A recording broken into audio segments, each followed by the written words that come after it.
સો એમાં એવું હતું કે એને મને બાઇટ કર્યું ગાડીમાં ઉતારતી બ્લડ નીકળ્યું. Yes blood okay, so what is your query?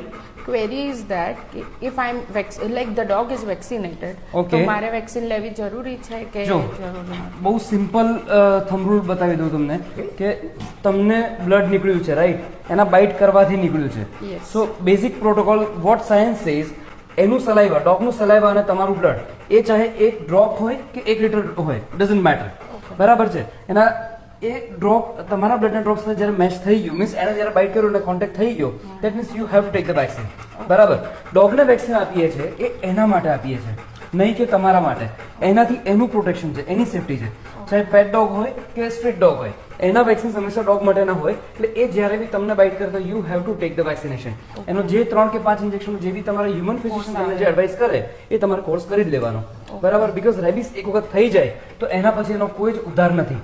એટલે આ વસ્તુ ખાસ કરીને ધ્યાનમાં રાખજો. રાઈટ. હાલમાં જ તમને કદાચ ખ્યાલ હશે, 22 સપ્ટેમ્બરે એક પીઆઈ નું ડેથ થઈ ગઈ એમના પેટ ડોગના કારણે. એમાં એવું હતું કે એનો નખ વાગવાના કારણે, પણ ના, નખ વાગવાના કારણે ક્યારેય રેબિસ થાય નહીં. એ બની શકે કે આ રીતે ડોગ બેઠું છે, એનું સલાઈવા એના નખ પર પડે, તમને ક્યાંક છોડેલું કર્યું છે, ડોગ અહીં ચાટે છે તો બી એ રેબિસ કરી શકે.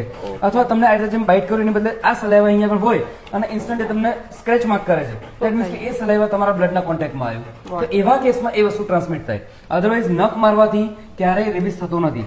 સલાઈવા અને બ્લડ, બસ આ 2 જ વસ્તુ ધ્યાનમાં રાખો. એ બંને વસ્તુ એકબીજાના કોન્ટેક્ટમાં આવે તો અને માત્ર તો જ હડકવા થાય. અને હડકવા ન થાય એ માટે પ્રિકોશન માટે તમારે રેબિસ વેક્સિન લેવી કમ્પલસરી. અધરવાઇઝ રેબિસ થાય પછી એક જ ઉદ્ધાર છે, એ સિવાય બીજો કોઈ ઉદ્ધાર નથી. એટલે બીજી કોઈ ટ્રીટમેન્ટ એમાં શક્ય નથી.